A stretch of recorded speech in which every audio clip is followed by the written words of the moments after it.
నేడు ప్రధాని మోదీ ఏపీలో పర్యటించనున్నారు. అమరావతి పనుల పునర్నిర్మాణ ప్రారంభోత్సవ సభకు సర్వం సిద్ధమైంది. ప్రధాని నరేంద్ర మోదీ చేతుల మీదుగా రాజధాని పనుల ప్రారంభం కానున్నాయి. ఆంధ్రుల కలల రాజధాని అమరావతిలో దాదాపు 58,000 కోట్లకు పైగా పనులకు ప్రధాని శ్రీకారం చుట్టబోతున్నారు. పునర్నిర్మాణ పనుల ప్రారంభానికి సూచికగా సుమారు 20 అడుగుల ఎత్తైన పైలాన్ను ఆవిష్కరించనున్నారు. ఈ సభకు దాదాపు 5 లక్షల మందికి పైగా ప్రజలు హాజరయ్యే అవకాశం ఉండడంతో అధికారులు రవాణా, భోజనం, పార్కింగ్, ట్రాఫిక్ కు ఎలాంటి ఇబ్బందులు లేకుండా పకడ్బందీగా ఏర్పాట్లు చేశారు.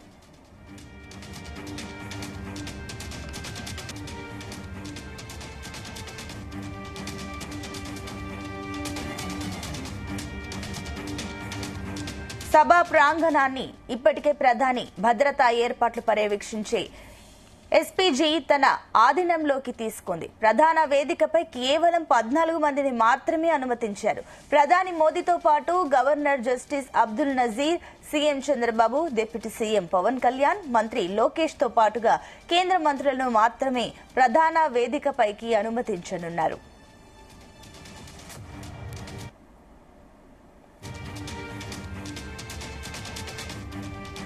మోదీ శుక్రవారం మధ్యాహ్నం 2:55 గన్నవరం విమానాశ్రయానికి చేరుకోనున్నారు. మంత్రులతో పాటు కూటమి నేతలు ఆయనకు స్వాగతం పలకనున్నారు. అక్కడి నుంచి హెలికాప్టర్లో సభా ప్రాంగణానికి ప్రధాని చేరుకుంటారు. అక్కడ CM Chandrababu, deputy CM Pawan Kalyan ఆయనను సాదరంగా ఆహ్వానిస్తారు.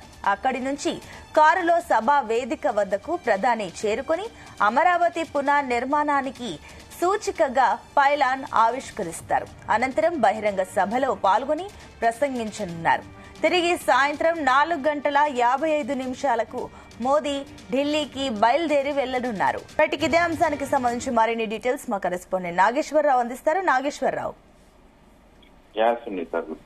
ఆంధ్రప్రదేశ్ రాష్ట్ర రాజధాని నిర్మాణానికి సంబంధించి గత 5 సంవత్సరాలుగా పెద్ద ఎత్తున కామెంట్లు చేస్తున్న పరిస్థితి ఉంది. ఆంధ్రప్రదేశ్ కి రాజధాని ఎక్కడ అని కూడా గూగుల్లో సెర్చ్ చేసి ఆ కామెంట్ చేసుకునేంత పరిస్థితి ఉంది. ఆంధ్రప్రదేశ్ ఏదైతే ఉమ్మడి ఆంధ్రప్రదేశ్ నుంచి తెలంగాణ విడిపోయిందో ఆ రాటి నుంచి ఇప్పటి వరకు కూడా ఆంధ్రప్రదేశ్ లో రాజధాని అంటూ లేకపోవటం పెద్ద చేయటం చెప్పుకోవాలి, పెద్ద లోటని చెప్పుకోవాలి. ఆంధ్రప్రదేశ్ ప్రజలు ఎక్కడికైనా వెళితే ఇదొక తీరని బాధ అని చెప్పుకోవాలి. ఈ నేపథ్యంలోనే ఎన్డీఏ కూటమి అధికారంలోకి మరలా రెండవసారి వచ్చింది. 2024 ఎన్నికల్లో వైఎస్ఆర్సీపీ ప్రభుత్వాన్ని తలదన్ని. అయితే ఏదైతే వైఎస్ఆర్సీపీ ప్రభుత్వం అధికారంలో ఉన్నప్పుడు 3 రాజధానులు అంటూ కూడా కొంతమేరకు రాజధానిని పక్కన పెట్టేసి ప్రజలకి తీరని అన్యాయం చేశారంటలో కూడా ఎటువంటి సందేహం లేదు. ఈ నేపథ్యంలోనే ఎన్డీఏ కూటమి 2024లో భారీ ఆధిక్యంతో, భారీ మెజార్టీతో అధికారంలోకి వచ్చింది. అధికారంలోకి వచ్చిన దగ్గర నుంచి కూడా దాదాపుగా 8 నెలల పాటు జంగిల్ క్లియరెన్స్ ఏదైతే రాజధాని ప్రాంతంలో గతంలో Chandrababu Naidu MLA quarters, IAS quarters, IPS quarters, కార్యదర్శుల క్వార్టర్స్, ప్రభుత్వ సచివాలయ ఉద్యోగుల క్వార్టర్స్ అంటూ కూడా కొంతమేరకు నిర్మాణం చేపట్టారు. అయితే 2019 నుంచి 2024 వరకు కూడా వైఎస్ఆర్సీపీ ప్రభుత్వ హయాంలో ఉన్నప్పుడు రాజధాని ప్రాంతాన్ని పట్టించుకోకపోవడంతో రాజధాని ప్రాంతం మొత్తం కూడా అడవిమయం అయిన పరిస్థితి ఉంది. కొంత ఏరియాల్లో వాటర్ లో చేపలు దాదాపుగా 4-5 కేజీల చేపలు వచ్చినాయి అని అంటే ఒక బిల్డింగ్ కన్స్ట్రక్షన్ జరుగుతున్న వాటర్ లో రాజధాని ప్రాంతం ఎంత అడవిమయం అనేది కూడా అయిందనేది మనం అర్థం చేసుకోవచ్చు. మొత్తానికి 2024 ఎన్నికల్లో వైఎస్ఆర్సీపీ ప్రభుత్వాన్ని దించి టీడీపీ ప్రభుత్వం వచ్చిన కాడి నుంచి ఎన్డీఏ కూటమి అమరావతి నిర్మాణానికి, రాజధాని ప్రాంత నిర్మాణానికి ఒక దృఢ సంకల్పంతో పునఃసంకల్పం చేతబూని అడుగులు ముందుకేశారని చెప్పుకోవచ్చు.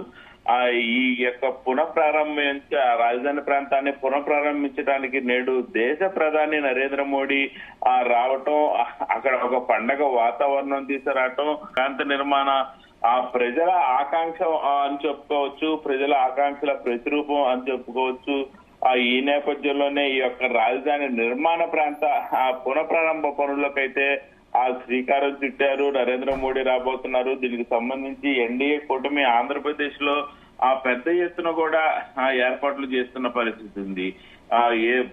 టీడీపీ ఎన్డీఏ కూటమి అధికారంలోకి వచ్చి 10 నెలల కాలం అవుతున్న నేపథ్యంలో ఈ 10 నెలల కాలంలో రాజధాని ప్రాంతాన్ని పట్టాలెక్కించారంటలో కూడా ఎటువంటి సందేహం లేదు. ముఖ్యంగా రాష్ట్ర రాజధాని పునఃప్రారంభించడానికి రాబోతున్న నరేంద్ర మోడీ సభకు సంబంధించి అధికారులు అయితే ప్రభుత్వం అయితే సర్వం సిద్ధం చేశారని చెప్పుకోవచ్చు.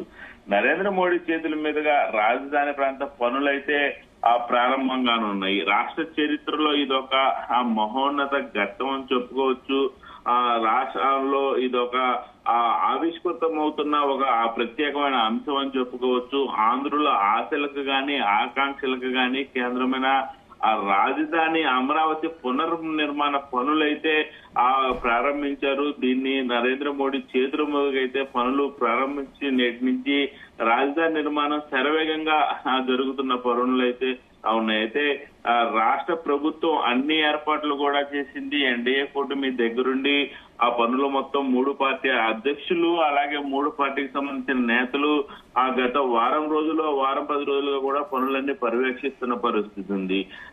2015 అక్టోబర్ 2022 అమరావతి నిర్మాణానికి సంబంధించిన శంకుస్థాపన నరేంద్ర మోడీ చేతుల మీదుగానే అమరావతి రాష్ట్ర రాజధాని అమరావతి నిర్మాణానికి సంబంధించి శంకుస్థాపన జరిగింది. మళ్ళీ నేడు ఈ యొక్క పునర్నిర్మాణ శంకుస్థాపన పనులు అయితే జరుగుతున్న పని ఉంది. అయితే 10 నెలల కాలంలోనే ఈ యొక్క రాజధాని నిర్మాణ పనులు పట్టాలెక్కించడం అనేది సామాన్యమైన విషయం కాదనే చెప్పుకోవాలి.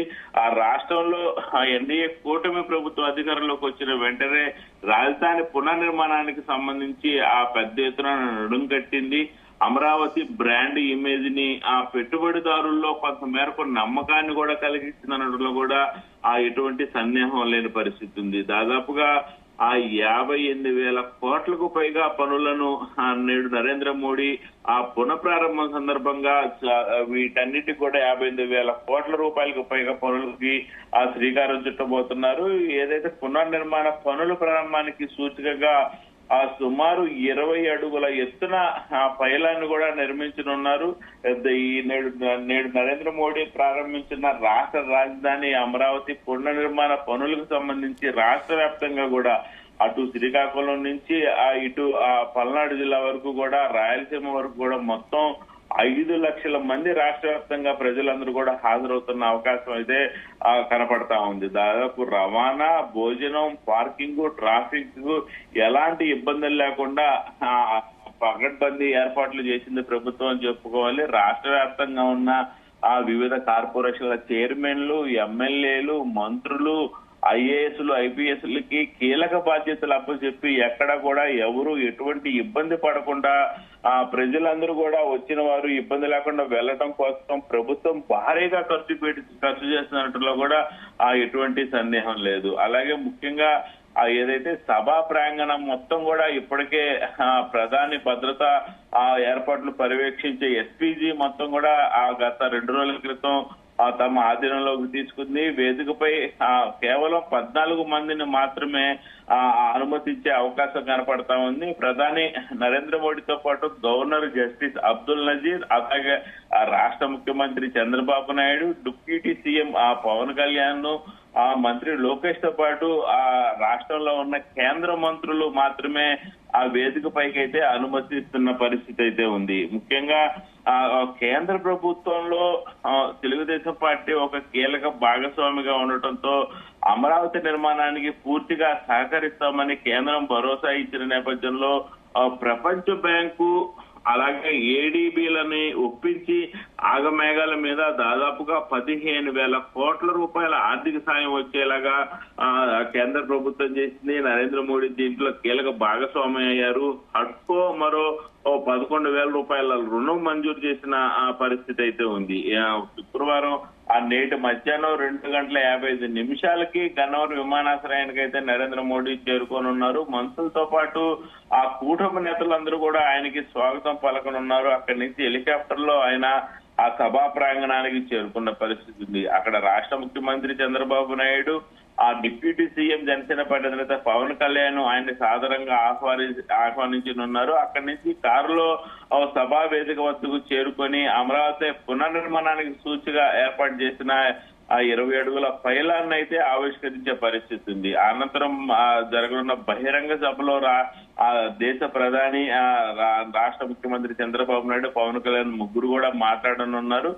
తిరిగి సాయంత్రం మళ్ళీ 4:55 ఆ మోడీ ఢిల్లీ పర్యటన అయితే ఢిల్లీకి అయితే చేరుకోనున్నారు. అలాగే ప్రధాని పర్యటన నేపథ్యంలో రాష్ట్ర ప్రభుత్వం కట్టుదిట్టమైన ఏర్పాట్లు చేసింది. భద్రత, రవాణా, పార్కింగ్ ఏర్పాట్లను ఆ మంత్రుల కమిటీ ప్రత్యక్షంగా పరిశీలించి అధికారులకు తగు సూచనలు చేసింది. రాష్ట్రంలోని వివిధ ప్రాంతాల నుంచి కూడా సుమారు 8,000 బస్సులైతే రాష్ట్ర వ్యాప్తంగా నరేంద్ర మోడీ ప్రారంభించిన పునఃప్రారంభ పనులకు సంబంధించి ప్రజలను తీసుకురావడానికి 8,000 బస్సులు, 5,000కు పైగా కార్లలో దాదాపు 5 లక్షల మంది ప్రజలు ఆ బహిరంగ సభకైతే రానున్నట్లు తెలుస్తా ఉంది. మంత్రి నారాయణ దీనికి సంబంధించి నిన్న మీడియా సమావేశంలో కూడా 5 లక్షల మంది రావటానికి ఆ రవాణా సౌకర్యంతో పాటు వారికి ఎండల తీవ్రత దృష్ట్యా వాళ్ళకి మజ్జిగ ప్యాకెట్లు,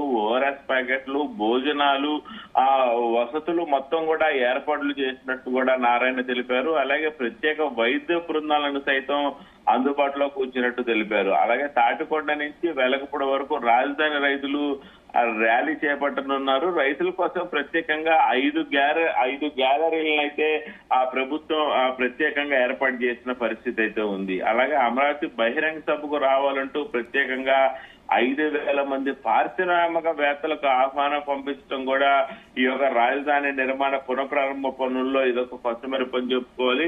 దాదాపుగా దేశవ్యాప్తంగా ఉన్న 5,000 మంది పారిశ్రామికవేత్తలకైతే ఎన్డీఏ కూటమి పిలుపునిచ్చింది సభకు రావాలని. రాజధాని ప్రాంత వాసులకు ఇంటింటికి వెళ్లి కుటుంబ సమేతంగా రావాలని కూడా అధికారులు కోరిన పరిస్థితి ఉంది. 2019 నుంచి 2024 మటుకు కూడా వైసీపీ ప్రభుత్వ హయాంలో ఉన్న నేపథ్యంలో రైతులు పెద్ద ఎత్తున ఉద్యమించారు. రైతుల మీద ఒక్కొక్కరి మీద 30 నుంచి 40 కేసులు పెట్టించుకున్నారు. ఆ రైతులు కొట్టించుకున్న పరిస్థితి ఉంది. ఈ నేపథ్యంలోనే అలాంటి రైతుల కోసం, రాజధాని నిర్మాణం కోసం ఇదే రాజధాని కావాలంటూ రైతులు జరిపిన ధర్నాలకు సంబంధించి ప్రభుత్వం అధికారులను పంపించింది. ప్రతి ఒక్కళ్ళ ఇంటికి వాళ్ళని సాధనంగా ఆహ్వానించింది. ఈ మేరకు వాళ్ళు పడిన కష్టాన్ని వాళ్ళు కన్నీటి పర్వంతమయ్యే ఆనంద బాష్పాలతో అధికారులకి స్వాగతం పలికిన పరిస్థితి అయితే ఉంది. అలాగే రాష్ట్ర మాజీ ముఖ్యమంత్రి వైఎస్ఆర్సీపీ అధినేత జగన్మోహన్ రెడ్డిని సైతం ప్రభుత్వం ఈ యొక్క కార్యక్రమానికి ఆహ్వానించిన పరిస్థితి ఉంది. ఈ మేరకు రాష్ట్ర జగన్ కోసం అధికారులు ఆయన నివాసానికి వెళ్ళినప్పుడు ఆయన లేకపోవడంతో జగన్మోహన్ రెడ్డి పర్సనల్ సెక్రటరీ పిఎస్కి కూడా అధికారులు ఆహ్వాన పత్రాన్ని అందజేశారు. అలాగే రాష్ట్ర ప్రజలందరినీ కూడా పేరు పేరున రాష్ట్ర ముఖ్యమంత్రి చంద్రబాబు నాయుడు, అలాగే జనసేన పార్టీ అధినేత డిప్యూటీ సీఎం పవన్ కళ్యాణ్ ఇద్దరు కూడా ప్రతి ఒక్కరు ఆహ్వానిస్తున్నట్టు కూడా అధికారులు తెలిపిన పరిస్థితి ఉంది. ప్రధాని సభకు అందరూ కూడా హాజరు కావాల్సిందిగా రాష్ట్ర సచివాలయ ఉద్యోగుల పరిపాలన శాఖ మొత్తం కూడా ఆదేశించింది. సచివాలయంలో పనిచేస్తున్న ప్రతి ఒక్కరు కూడా కుటుంబ సమేతంగా ఈ యొక్క జరుగుతున్న సభకి పునర్నిర్మాణ ప్రారంభ పనులకు సంబంధించి కూడా అందరూ హాజరు కావాల్సిందిగా కూడా పరిపాలన శాఖ ఆదేశాలు జారీ చేసిన పరిస్థితి అయితే ఉంది. అలాగే చివరగా ఏదైతే రాష్ట్ర వ్యాప్తంగా కూడా వస్తున్న ప్రజల కోసం ప్రజలు ఎక్కడ ఇబ్బంది పడకుండా మన్నుటెండలో 50 వైద్య బృందాలు, అత్యాధునిక అంబులెన్సులు, 3 తాత్కాలిక ఆసుపత్రులు రాష్ట్ర ప్రభుత్వం ఏర్పాటు చేసింది. అలాగే సభా ప్రాంగణంలో ఎమర్జెన్సీ స్పందనకు పూర్తి స్థాయిలో కూడా ఏర్పాట్లు చేశారు. సూపర్ స్పెషాలిటీ వైద్యులతో 50 వైద్య బృందాలను కూడా ఏర్పాటు చేసిన పరిస్థితి అయితే ఉంది. అడ్వాన్స్డ్ లైఫ్ సిస్టమ్స్ తో పాటు 6 బేసిక్ లైఫ్ సిస్టమ్స్ తో 21 అంబులెన్స్లు అయితే రాష్ట్ర ప్రభుత్వం సిద్ధంగా ఉంచిన పరిస్థితి అయితే ఉంది. వచ్చే ప్రజలు ఎక్కడ కూడా ఎటువంటి ఇబ్బందులు పడకుండా, ఎటువంటి సమస్య తలెత్తకుండా వచ్చిన ప్రజలు ఎలాగ వచ్చారో అలాగే మెత్తగా వెళ్లే విధంగా కూడా ఏర్పాట్లు చేసిన పరిస్థితి ఉంది. ఆ కాన్వాయ్ మార్గం, గ్యాలరీలు, పార్కింగ్ ప్రాంతాల్లో వైద్య బృందాలను అయితే అందుబాటులో ఉంచిన పరిస్థితి అయితే ఉంది Sunitha. Right Nageswararao, thank you.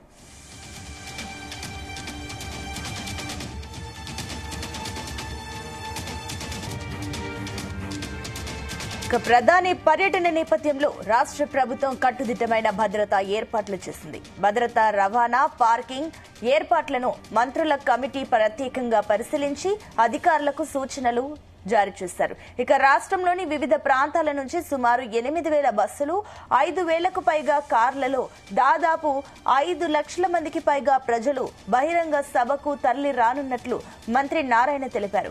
ప్రత్యేక వైద్య బృందాలను సైతం అందుబాటులో ఉంచారు. తాడికొండ నుంచి వెగలపూడి వరకు రాజధాని రైతులు ర్యాలీ చేపట్టనున్నారు. రైతుల కోసం ప్రత్యేకంగా 5 గ్యాలరీలను ఏర్పాటు చేశారు.